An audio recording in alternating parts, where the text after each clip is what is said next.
भूतिया जंगल की रहस्यमयी कहानी। गांव के पास घने जंगल का एक हिस्सा कालधारा जंगल के नाम से मशहूर था। कहते हैं वहां कोई भी गया तो वापस नहीं लौटा। इस जंगल की कहानी कई सालों से गांव वालों के बीच डर और रहस्य का कारण बनी हुई थी। लोग कहते थे कि वहां रात को अजीब आवाजें आती हैं और सफेद धुंध में काली परछाइयां दिखती हैं। एक दिन शहर से आए एक खोजी पत्रकार अर्जुन इस जंगल की सच्चाई जानने की जिद लेकर गांव पहुंचे। अर्जुन को भूत प्रेत की कहानियों पर यकीन नहीं था। उन्हें लगा कि ये सिर्फ अंधविश्वास है। उन्होंने गांव वालों से जंगल के बारे में पूछा, लेकिन हर कोई उन्हें वहां जाने से मना करता रहा। मैं सच्चाई सामने लाकर रहूंगा, अर्जुन ने ठान लिया। उन्होंने अपना कैमरा और टॉर्च लिया और सूरज ढलने के बाद जंगल की ओर निकल पड़े। जंगल में कदम रखते ही अजीब सी सिहरन उनके शरीर में दौड़ गई। पक्षी अचानक शांत हो गए और हवा भारी लगने लगी। अर्जुन ने जैसे ही पहला कदम आगे बढ़ाया, उन्हें लगा जैसे कोई उनकी हरकतों पर नजर रख रहा हो। रास्ते में एक सूखा पेड़ था जिसकी डालियों पर काली जली चिड़ियां बैठी थीं। अचानक एक अजीब सी आवाज गूंजी, क्यों आए हो यहाँ? अर्जुन चौंक गए। उन्होंने इधर उधर देखा गए, लेकिन कोई नहीं था।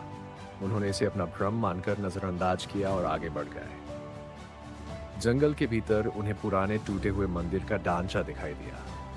मंदिर की दीवारों पर अजीब सी आकृतियां बनी थीं। तभी उनकी टॉर्च अचानक बुझ गई। अंधेरे में अर्जुन ने कैमरे की लाइट चालू की और मंदिर के भीतर घुस गए। तभी उन्हें लगा जैसे किसी ने उनके कंधे पर हाथ रखा हो। अर्जुन ने डरते हुए पीछे मुड़कर देखा, लेकिन वहां कोई नहीं था। अचानक एक तेज चीख ने सन्नाटा तोड़ दिया। अर्जुन का दिल तेजी से धड़कने लगा। उन्होंने देखा कि मंदिर के एक कोने में एक पुराना लकड़ी का बॉक्स रखा था। बॉक्स पर खून के निशान थे।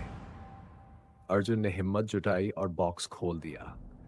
उसके अंदर एक पुरानी डायरी और कुछ तस्वीरें थीं। डायरी में लिखा था, मैं पंडित दामोदर हूं। मैंने इस जंगल में देवी की मूर्ति चुराकर इसे श्रापित कर दिया। जो भी यहां आएगा उसे इसका श्राप भोगना पड़ेगा। इतना पढ़ते ही अर्जुन को एहसास हुआ कि उनके पीछे कोई खड़ा है। उनके पीछे कोई खड़ा है।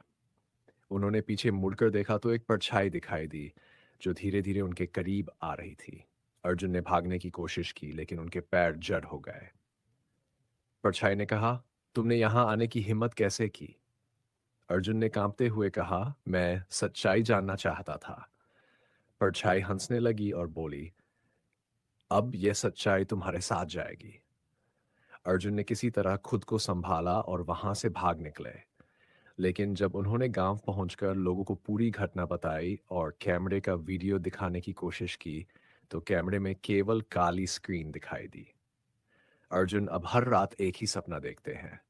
वह परछाई उन्हें बुला रही है।